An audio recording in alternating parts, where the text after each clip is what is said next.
నమస్తే వనక్కం నిమ్మీస్ వంటిల్లుకు స్వాగతం. నేను మీ నిర్మల. మనం చాలా రకాల దోశల్ని తినే ఉంటాం ఇప్పటి వరకు. బట్ మీరు ఎప్పుడైనా అడను తిన్నారా? తినలేదు కదా. తమిళనాడు ఫేమస్ అయిన అడను ఎలా చేయాలో ఈరోజు మనం తెలుసుకుందాం.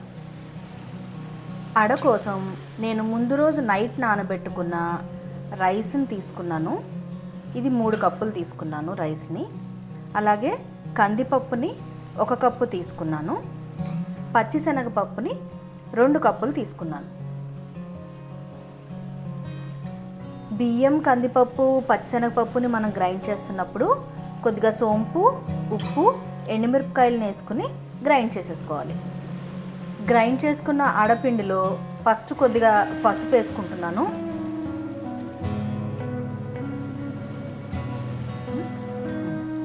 కొద్దిగా కరివేపాకు,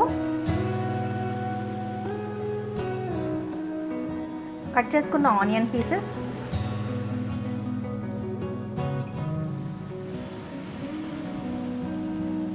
తురిమిన కొబ్బరు,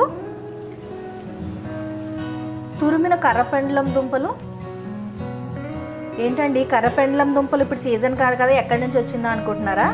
సీజన్లోనే నేను కొనేసి పెట్టుకున్నాను. దాన్ని తురిమేసి ఫ్రీజర్లో పెట్టేసుకున్నాను. అన్ని ఇంగ్రీడియంట్స్ వేసేసుకున్నానండి. ఇప్పుడు మిక్స్ చేసేసుకుంటున్నాను.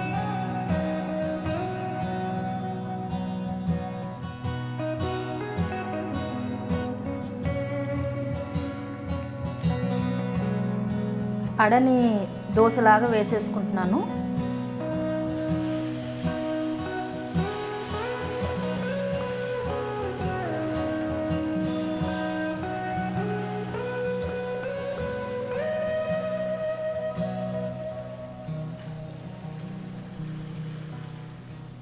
ఈ అడకి మనం నువ్వుల నూనె వేసుకుంటే టేస్ట్ సూపర్గా ఉంటుందండి.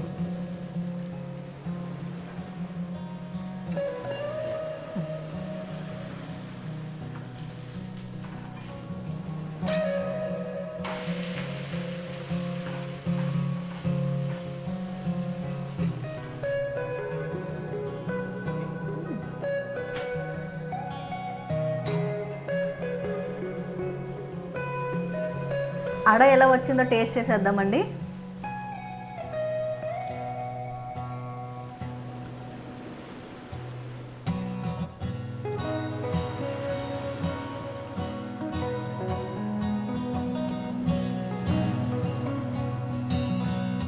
సూపర్ ఉందండి.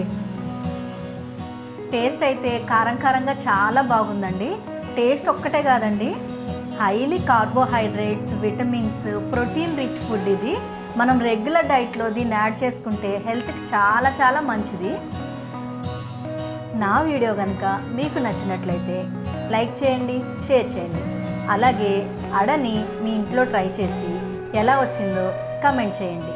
మరిన్ని కుకింగ్ వీడియోస్ కోసం నా ఛానల్ని సబ్స్క్రైబ్ చేసుకోండి. Thank you.